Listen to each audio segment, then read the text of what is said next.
مب صاحب بتائیں کہ بیت المال کا کیا رول ہے سماج میں، اور تاریخی پس منظر کیا ہے بیت المال کا؟ جی، بیت المال اس کی تاریخ کیا ہے؟ پہلی بات یہ ہے کہ زکوٰۃ کب فرض ہوئی، اس اعتبار سے پھر بیت المال کی تاریخ بھی سامنے آ جائے گی۔ جی، زکوٰۃ کی فرضیت کے سلسلے میں علماء کے اقوال مختلف ہے۔ بعض کہتے ہیں یہ مکۃ المکرمہ ہجرت سے پہلے ہی زکوٰۃ فرض ہوئی ہے، اور بعض کہتے ہیں نہیں، زکوٰۃ فرض ہوئی ہے مدینہ المنورہ ہجرت کرنے کے بعد، وہاں فرض ہوئی ہے۔ لیکن اس میں لوگ تطبیق دیتے ہیں، علماء نے تطبیق دی ہے، قابل اعتماد بات لوگوں نے یہ لکھی ہے کہ اجمالی طور پر، ابھی تفصیل نہیں آئی تھی، اجمالاً زکوٰۃ فرض ہوئی ہے مکۃ المکرمہ میں ہجرت سے پہلے، اور پھر اس کی تفصیل آئی ہے کہاں؟ مدینہ المنورہ میں۔ جی، تو اس اعتبار سے چونکہ فرضیت و اجمالاً ابھی ہوئی ہے مکۃ المکرمہ میں، ابھی وہ تفصیل نہیں آئی ہے کیا مقدار ہے، کہاں خرچ کرنی ہے وغیرہ، تو یہ تفصیل نہیں آئی تھی، اس لیے مسلمانوں کے پاس جو رقم تھی اس زکوٰۃ وغیرہ کی، وہ ایسے خود لوگوں پر کیا کرتے تھے، تقسیم کر لیا کرتے تھے، خرچ خود وہ خرچ کرتے تھے، کوئی اتھارٹی نہیں تھی، یا کوئی وہ سسٹم نہیں تھا، یا وہ کوئی وہ بیت المال بھی قائم کیا ہوا نہیں تھا، لوگ خود اپنی زکوٰۃ دے دیا کرتے تھے۔ جی، پھر جب آپ صلی اللہ علیہ وسلم نے اور مسلمان نے ہجرت کی، پھر زکوٰۃ کی تفصیل آئی کہ زکوٰۃ کن مالوں میں ہے، زکوٰۃ کا مصرف کہاں ہے، کیا ہے، کہاں خرچ کرنا ہے، تو پھر اور وہ آیت بھی نازل ہوئی، خذ من اموالہم صدقۃ تطہرہم وتزکیہم بہا وصلی علیہم ان صلاتک سکن لہم، یہ آیت نازل ہوئی کہ اس آیت میں اللہ پاک نے حکم دیا ہے آپ صلی اللہ علیہ وسلم کو کہ اب آپ ان سے زکوٰۃ لے لیجیے، اب آپ ان سے زکوٰۃ لے لیجیے۔ تو آپ نے زکوٰۃ لے لی، لیکن کیا بیت المال قائم ہوا تھا؟ ابھی باضابطہ اس کے لیے کوئی تعمیر آپ صلی اللہ علیہ وسلم کے زمانے میں قائم نہیں ہوئی تھی۔ جتنا مال آیا کرتا تھا آپ صلی اللہ علیہ وسلم خرچ کر لیا کرتے تھے، بیت المال میں بھی کوئی چیز وہ جمع نہیں ہوئی تھی یا نہیں ہوتی تھی، بلکہ جتنا آتا تھا مسجد نبوی کے صحن میں رکھ کر لوگوں کے درمیان وہ تقسیم کر لیا کرتے تھے۔ یہی معاملہ رہا پھر ابوبکر صدیق رضی اللہ عنہ کے زمانے میں، بلکہ ابوبکر صدیق رضی اللہ عنہ کے زمانے میں دو روایتیں ہیں، طبقات ابن سعد کی دو روایتیں ہیں۔ ایک روایت میں یہ ہے کہ بیت المال قائم ہو گیا تھا ابوبکر صدیق رضی اللہ عنہ کے زمانے میں، اور دوسری روایت یہ ہے کہ قائم نہیں ہوا تھا۔ تو گویا وہ دو روایتیں ملتی ہیں، تو بعض یہ کہتے ہیں کہ جیسے پہلے سے چلا آ رہا تھا آپ صلی اللہ علیہ وسلم کے زمانے میں، ویسا ہی ابوبکر صدیق رضی اللہ عنہ کے زمانے میں وہ چلا کہ مال وہاں سے آیا، مسلم لوگوں نے زکوٰۃ دے دی، تو ان نے کیا کر دیے، دوسرے خرچ کر دی، اور ابھی بیت المال کے لیے کوئی تعمیر وغیرہ قائم نہیں ہوئی تھی۔ پھر باضابطہ طور پر جب مسلمانوں کو فتوحات وغیرہ وہ ہونے لگی، تو پھر مشورہ ہوا، عمر فاروق رضی اللہ تعالی عنہ نے پھر بیت المال کو قائم کیا، مستقل اس کی تعمیر بنائی، اور مستقل بیت المال کے ذمہ دار، نگراں اور عاملین وغیرہ یہ مقرر کیے ہیں سیدنا فاروق اعظم رضی اللہ تعالی عنہ نے۔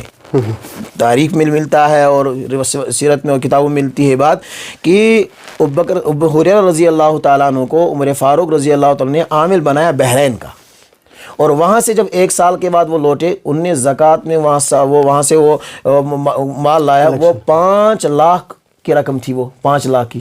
اور پھر اس وقت مسلمان جو خوشحال تھے، مشورہ ہوا بھائی کیا کیا جائے، تو کہا کہ فی الحال تو مسلمان الحمدللہ خوشحال ہے، تو اس کو فی الحال ایک تعمیر میں جمع کر کے رکھا جائے، تو پھر وہ بیت المال کا نظام تب سے چلا آ رہا ہے۔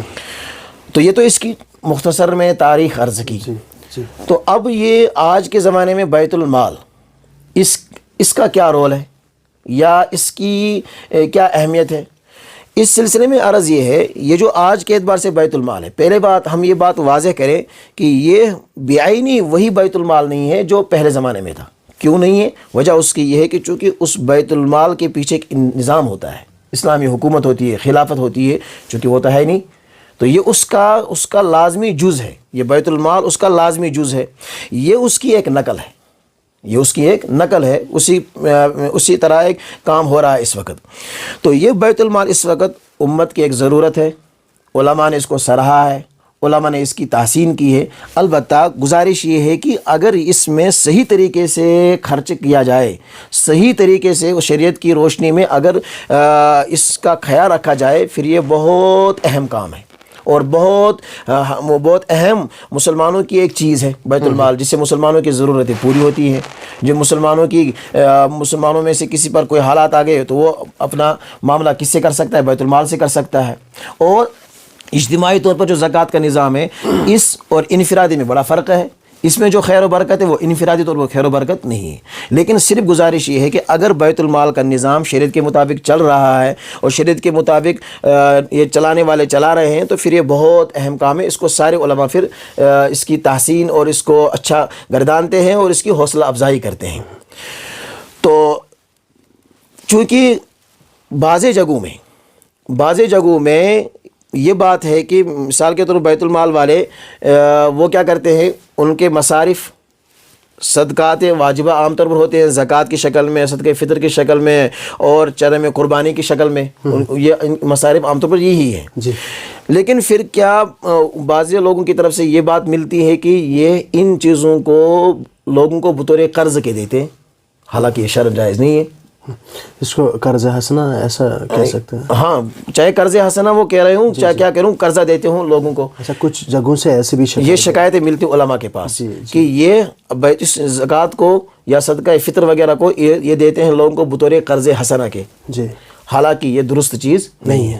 جس طریقے سے ایک انسان اپنی زکوٰۃ کو کسی غریب کو قرضے کے طور پر نہیں دے سکتا، ایسے ہی وہ بیت المال کے نگراں اور بیت المال کے ذمہ دار یہ کسی کی زکوٰۃ کو یا صدقات کو بطور قرض کے نہیں دے سکتے. جی. بلکہ زکوٰۃ میں تملیک شرط ہے، مالک بنانا ہے. آپ قرضہ نہیں دے، مالک بنائیں اس کو. تو یہ اس طرح کی بہت ساری خرابیاں بعض جگہوں میں علماء کو ملتی ہیں. تو اس اعتبار سے اگر یہ بات کریں کہ اپنے بیت المال کے ساتھ کسی عالم کو جوڑ دیں یا عالم کو نہ جوڑیں بلکہ عالم سے پوچھ کر اگر یہ کام کرے، یہ بہت اہم کام ہے، بہت عمدہ کام ہے، یہ حوصلہ افزا بات ہے. قرض حسنہ کی کیا روایت ہے؟ قرض حسنہ کا مطلب یہ ہے کہ ہم قرضہ دے دیں، اس پر سود ہم نہ لیں. یہ ہے قرض حسنہ کا مطلب کہ ہم کسی کو قرضہ دے دیں. مطلب قرض حسنہ تو ایک عام آدمی، ایک عام مالدار بھی دے سکتا ہے. ہاں، کوئی بھی دے سکتا ہے، کوئی بھی کسی کو قرضہ دے سکتا ہے، لیکن اس پہ وہ سود نہ لے. آپ نے کسی کو 10,000 روپیہ دے دیا قرضیہ، تو اب اس 10,000 پہ آپ یہ کہہ دیں کہ بھائی اب 11,000 دے دو، یہ قرض حسنہ نہیں ہے. ہاں، آپ نے وہی 10,000 واپس لے لیا، یہ قرض حسنہ ہے. تو یہ اگر زکوٰۃ کی رقم سے قرضہ دے رہے ہیں، یہ شرع خلاف شرع بات ہے اور شرعاً یہ درست نہیں ہے.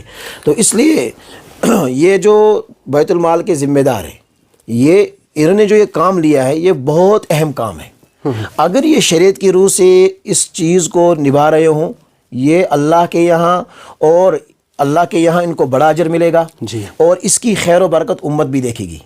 اگر یہ شریعت کی روح سے، شریعت سے پوچھ کر اگر یہ کام کر رہے ہیں بیت المال میں، اس کے برکات امت بھی دیکھے گی اور اس کا ثواب ان کو دنیا میں بھی ملے گا اور آخرت کے اندر بھی ملے گا. لیکن خدا نخواستہ اگر ان نے خلاف شرع اس لوگوں کی زکوٰۃ کو خلاف شرع تقسیم کیا، یہ جو ثواب کا کام کر رہے تھے اب یہ الٹا گناہ ہوگا، جس کو ہم کہتے ہیں لینے کے دینے پڑیں گے آخرت میں. چونکہ یہ بیت المال کے جو نگران اور ذمہ دار ہے، ان کی کیا حیثیت ہے؟ یہ وکیل ہیں، دینے والوں کے وکیل ہیں. گویا یہ کہنا چاہتے ہیں بھائی تم بے فکر رہو، تمہاری زکوٰۃ ہم ادا کریں گے، تمہاری زکوٰۃ ہم مستحقین تک پہنچائیں گے. اب اگر انہوں نے وہ واقعی مستحق تک پہنچا دیا، صحیح طریقے سے پہنچا دیا، تو دینے والوں کو بھی ثواب ہے، ان کو بھی ثواب ہے. اور اگر انہوں نے مستحقین تک صحیح طور سے نہیں پہنچایا تو ان کی زکوٰۃ بھی ادا نہیں ہوگی، ان کا وبال ان پہ آئے گا. تو اس لیے بڑا نازک کام ہے یہ، ان نے جو کام ذمے میں لیا ہے یہ بہت بڑا نازک کام ہے. تو اس لیے ان حضرات سے گزارش ہے کہ یہ بہت حوصلہ افزا کام ہے. اللہ پاک ان کو انشاءاللہ دنیا کے بیچارے ان پر کوئی ان کو تنخواہ بھی نہیں ہوتی ہے، کوئی تنخواہ بھی نہیں ہوتی ہے. یہ تو کیا ایسے وہ ثواب کی نیت سے کام کرتے ہیں. لیکن بس اس میں شریعت کے کسی عالم سے وہ پوچھ کر کریں، باقی انشاءاللہ یہ حوصلہ افزا کام ہے. خرچنے کی بات کری آپ نے کہ ہم کیسے بیت المال میں جو مال جمع ہوتا ہے اس کو کیسے ہم کس کو دیں اور کون اس کے لیے ایلیجبل ہے؟ جی، وہ مصارف کی بات آپ شاید کر رہے ہیں. جی. صدقات واجبہ کے مصارف وہ قرآن نے کیا ہے بیان. ایک سورہ توبہ کی ایک آیت ہے، تو انما صدقات للفقراء والمساکین. اگر ہم اس آیت پہ غور کریں تو اس آیت میں جو بنیادی چیز ملتی ہے وہ یہ ہے کہ فقیر اور مسکین، غریب غربات مسکین وغیرہ، ان پر ہم کیا کریں گے؟ خرچ کریں گے. یعنی شرعاً جو صاحب نصاب نہیں، جی، شرعاً جو صاحب نصاب نہیں، وہ زکوٰۃ کا اور صدقات واجبہ کیا ہے؟ مستحق ہے، ان کو ہم دے سکتے ہیں. تو ان پر ہم یہ صدقات واجبہ کیا کر سکتے ہیں؟ خرچ کر سکتے ہیں. زکوٰۃ ہو یا صدقہ فطر ہو یا چرم قربانی ہو یا عشر ہو. تو یہ جو فقیر اور غربات ہے جو شرن صاحب نصاب نہیں ہے، تو جن کو شریعت یہ کہہ رہی ہے کہ تم مالدار نہیں ہو، شرن جو مالدار نہیں ہے، تو ان پر ہم کیا کر سکتے ہیں؟ یہ زکوٰۃ وغیرہ خرچ کر سکتے ہیں. مجھ صاحب آپ بتائیں کہ بیت المال کی جو مال جمع ہو جاتا ہے عشر کی شکل میں، اس کی بولی لگانا جائز ہے؟ جی بولی لگا سکتے ہیں. بولی ثابت ہے، شریعت میں ثابت ہے، جس کو فقہا کی اصطلاح میں اور شریعت کی اصطلاح میں کہتے ہیں بیع من یزید. جی، اس کی اصطلاح ہے بیع من یزید. یہ جائز ہے، شرعاً جائز ہے. اس سلسلے میں ابو داؤد کی ایک حدیث بھی ملتی ہے، اور امام بخاری رحمہ اللہ نے اس عنوان سے ایک مستقل ایک باب قائم کیا ہے، بیع مزید کے اعتبار سے باب قائم کیا ہے کہ لوگ پہلے زمانے میں مال غنیمت کی نیلامی کیا کرتے تھے اور یہ بولی وغیرہ کر لیا کرتے تھے. یہ جائز ہے، اس میں کوئی کبات کی بات نہیں. بیت المال والے عشر جو ان کو آتا ہے یا چرم قربانی وغیرہ جو ان کو آتی ہے یا اور کوئی چیز آتی ہے اور وہ اس کی بولی لگاتے ہوں تو یہ جائز ہے.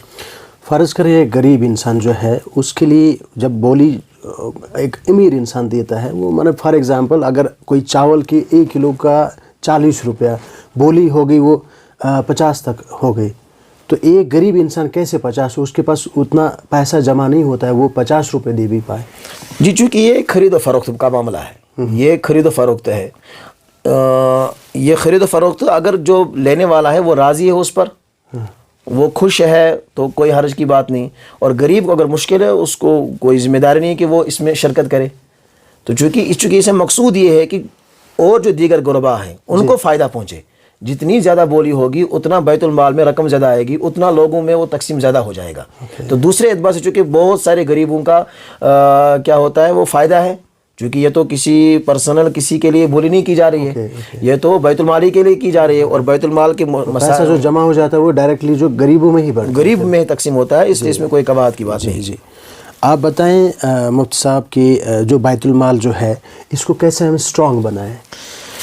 جی بیت المال کے بارے میں بات ابھی آئی، تو اس کو ہم مضبوط کیسے بنائیں؟ جی تو اس سلسلے میں ہم چونکہ بیت المال کا قیام اور بیت المال کے اعتبار سے یہ چیزیں چونکہ ایک انسان اس کے اندر جو برکات ہے وہ انفرادی طور پر برکات نہیں، چونکہ یہ ایک اتھارٹی کے پاس، ایک غریب اتھارٹی کے پاس جاتا ہے، ایک سسٹم کے پاس جاتا ہے، وہاں لینے میں اس کو آر نہیں ہوگا. ایک انفرادی کسی کے پاس جائے گا وہاں لینے میں آر ہوگا، کیونکہ بیت المال والا کوئی اپنی جیب سے تو نہیں دیتا ہے، وہ ایک سسٹم سے دیتا ہے. تو اس لیے اس اعتبار سے اچھا کام ہے. البتہ جو ابھی میں نے عرض کیا کہ اس کو شرعی اعتبار سے قائم کرنے کی ضرورت ہے اور شریعت سے پوچھ کر اس کے سارے مسائل انجام دینے کی ضرورت ہے. باقی انشاءاللہ لوگ اس میں خوب تعاون کریں گے.